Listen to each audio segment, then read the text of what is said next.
Excellent! What's up guys, welcome back to Paul's Hardware. Today's video is about the best CPU for gaming. And I've done this type of video before, and it's very important at the beginning of any video where you talk about the best CPU for gaming to phrase exactly the terms by which you are defining what you mean. And what I'm talking about today is what I mean not only just for me, but also for any of you guys who are curious what a GTX 1080 Ti SLI configuration needs in order to get the most frames per second out of the amount of GPU horsepower that's available there. Because let's face it, right now, within reason, as far as what's supported from the driver side, from NVIDIA as well as game developers, as well as what you can feasibly drop into a system and just start gaming with, GTX 1080 Ti and two-way SLI is about as high-end as you can go. Yes, you can go three-way or four-way, but you're not going to have the driver support. You're not going to be able to actually get any benefit out of games. So there it is, and that's why I'm going with this configuration. Second reason is, of course, that I am currently in progress of getting all the parts decided upon for my special water cooling build, the resurrection of Arctic Panther, the water cooled system that I originally built a couple years ago.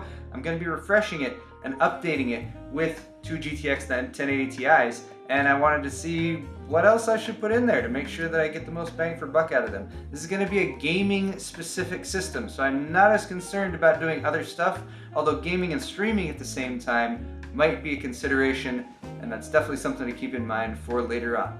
All that said though, apart from my two graphics cards, two Asus Strix GTX 1080 Ti 11GB graphics cards, what else is the rest of the hardware that I'm working with today? Because I actually have 3 different test beds that I'm going to be testing this out on, as well as 4 different CPUs.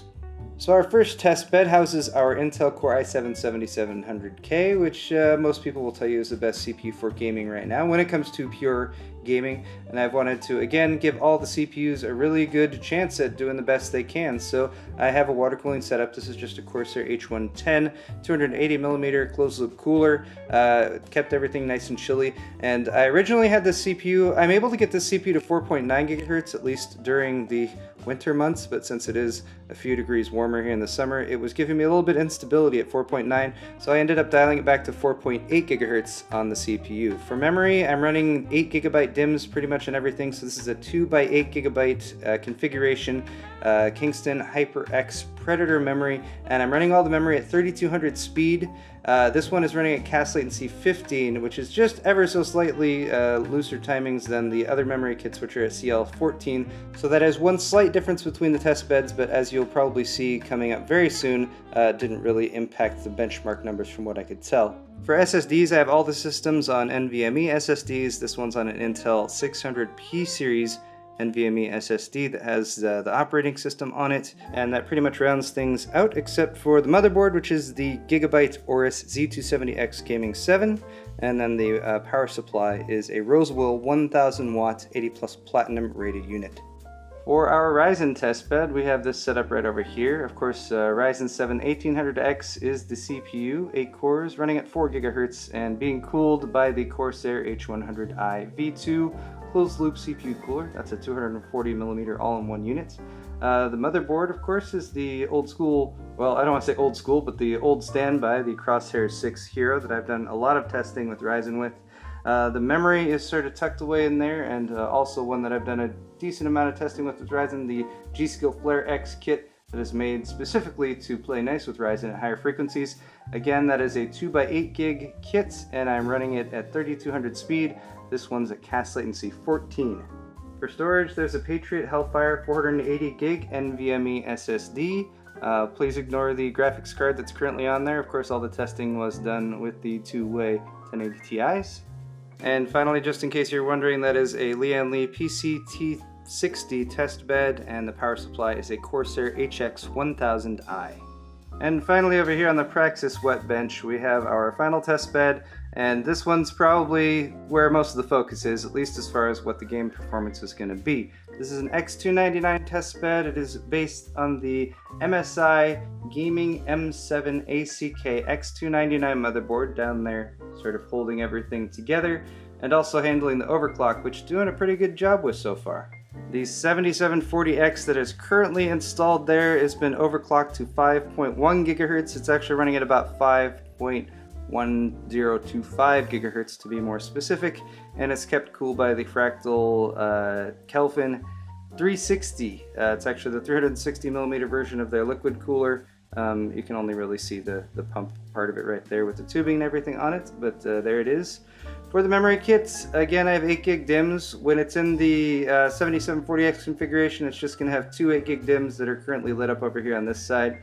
Again, running at 3200 speed, cast latency 14, and then when I pop in the 7820X, then it will give me quad channel, and then I'll have 4 by 8 gig DIMMs, and they'll all light up, which will sure be nice.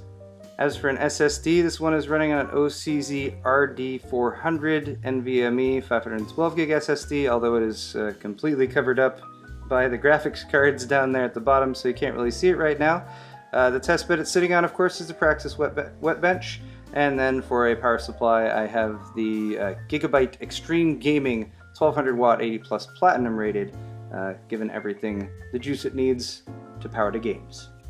And then my final testing configuration, which is this same X299 test bed, but this time instead of the 7740X, I have swapped in the 7820X, which is the 8-core 16-thread Skylake X CPU. The reason I chose this one is because it seems to be the most viable option for me to use in my water-cooled system. And basically, I might have tried the 6-core, or of course I got the 10-core as well, but I'm trying to find the best suitable candidate for this purpose. And I wanted something I could overclock decently, and once you get up to the higher core counts, it becomes more difficult to overclock. But I was able to overclock the 7820X to 4.6 gigahertz, which I think will give it a decent amount of extra headroom when it comes to the gaming performance when compared to something like the 7740X. But I still don't have high hopes, because typically with gaming, frequency is still king, and so I'm guessing that the 7740X is going to still come out on top. Let's get into my actual overclocking and testing configuration though. I've already mentioned all the CPUs and the test beds that I'm running on, and the overclocks for the CPUs. The graphics cards I did overclock as well though, although not by much, since these are already pre-overclocked Asus Strix graphics cards. I basically set the power limit, this is with MSI Afterburner by the way, set the power limit to 120%, plus 45 on the core clock, plus 350 on the memory clock, and I set the fan speed on both GPUs to static 60% just to help kick all of that warm air out. Just to reiterate, all the memory configurations I'm using with all the test beds are all running at 3200 speed, and then they're all at cast latency 14, except for that HyperX kit, which is in the Z270 test bed. That's at cast latency 15, which hopefully shouldn't affect things too much. All the tests I'm running, as far as the benchmarks you're going to see today, I chose specifically because they actually scale decently or pretty well when in an SLI 2 GPU configuration. I was just figuring if I chose games that didn't, that wouldn't make much sense since I'm testing SLI, so that's why I chose the games I did. And if you want to check out some of the reviews that I researched prior to this video, I posted some links to those down in the description below. All that said, at long last, here are all of my benchmarks.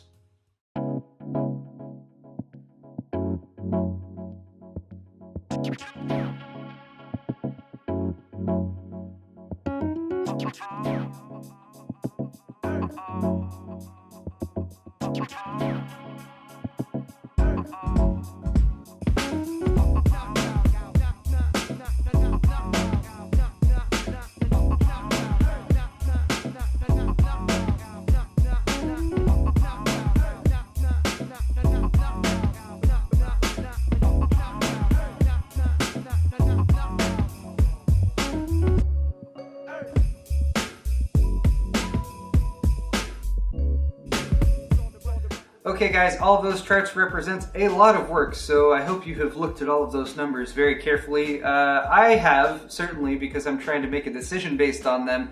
So first off, if you want to look at those synthetic benchmarks, the 3D Mark Is, for example, they might initially seem to indicate that one of the CPU platforms is doing better than the others. However, bear in mind that those synthetic benchmarks tend to weigh in stuff like raw CPU performance a lot more. They have physics-based tests that CPUs with higher core counts tend to do very well at, so that's where you might see some of that variance. If you actually look at the GPU scores on those tests, you'll notice there's only about a 1 to 200 point difference between each of the 4 platforms using this same GPU configuration.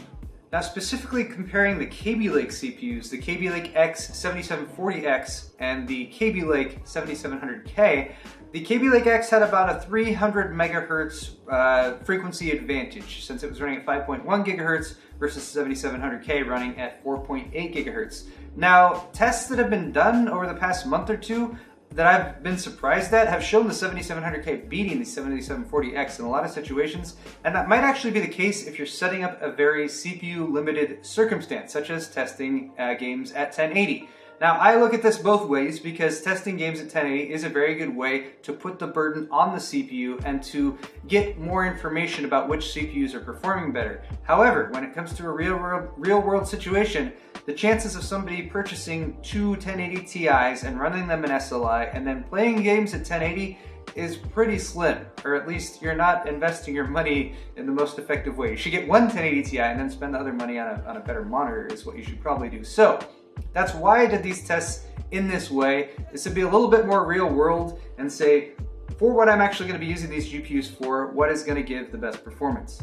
And in the end, with that frequency advantage, the 7740X actually seems to outperform the 7700K, at least in these tests that I tried today. So it does seem like it is viable in that regard. However, I only tested this because I was thinking if there was going to be some huge disproportionate change with the 7740X, then I might actually consider using it. But it's very minimal, and I don't think the sacrifices you have to make when going with Kaby Lake X, the additional costs you have to spend on the motherboard, the lack of the ability to use quad channel memory, the lack of the ability to access a lot of the stuff that's on a high-end X299 motherboard, just doesn't make it worth the cost. Now, as for my 1800X system back here, I was actually quite impressed with its performance. We saw some pretty significant deficits when testing Ryzen when it initially launched, but there have been a lot of updates when it comes to BIOS rollouts, the AGESA updates, as well as memory compatibility, as well as updates to Windows and some of the games that have been patched to improve performance there as well. However, across the board, the 1800X system still did lag behind all of the other Intel-based systems that I tested today. Even if it was minimal, I would say that if I was looking purely at a what's the best price to performance option here, I'm pretty much sure that the Ryzen system would win. However, since the cost is less of a concern with this particular demonstration, I'm looking more towards what is the best option. I have to say I'm probably not going to do a Ryzen-based build for the next version of Arctic Panther. Now, the 7700K did very well today, and if I was choosing an all-around winner when it comes to both the price and the performance, that's probably what I would choose, because you don't have to spend a lot of money on the motherboard, you get really good performance, you can overclock, as long as you're not going to be streaming, because the 7700K does have a performance deficit when it comes to streaming, especially when you're comparing it to Ryzen 6 core and 8 core options. But if all you want to do is play games, then the 7700K is still where it's at. But the 7820X is actually the CPU from all this testing that I'm leaning towards the most, for a few different reasons. First off, it overclocked pretty easily, hit 4.6 gigahertz. Granted, I couldn't go much beyond that, but that's about what I was expecting when it comes to 8-core CPU offerings from Intel right now. Second, if I am going to be using this in a new liquid-cooled system build, and I'm comparing it to the previous version, which featured an 8-core 5960X, as well as quad-channel memory, it was an enthusiast platform system build, it would seem like a little bit of a downgrade to switch to the mainstream and to lose out on stuff like quad-channel memory and that kind of thing. I know I'm not speaking from a practical standpoint or perspective, I'm speaking from the enthusiast perspective, where I just want things to be good and fast and everything. Of course, you can critique me there, because if I was really going for the enthusiast perspective, I would just put the 7900X in there and call it a day. But the 7900X does run very hot, and even hotter when you attempt to overclock it, since it has a 10 cores. So I'm thinking the 8 cores as sort of an in-between, still seems like an upgrade, still gets most of the gaming performance, if not that last few percentage points that you might be able to get with the 7700K or 7740X. I'm thinking that seems like possibly the most reasonable, if reasonable can be a word when describing this type of build, solution.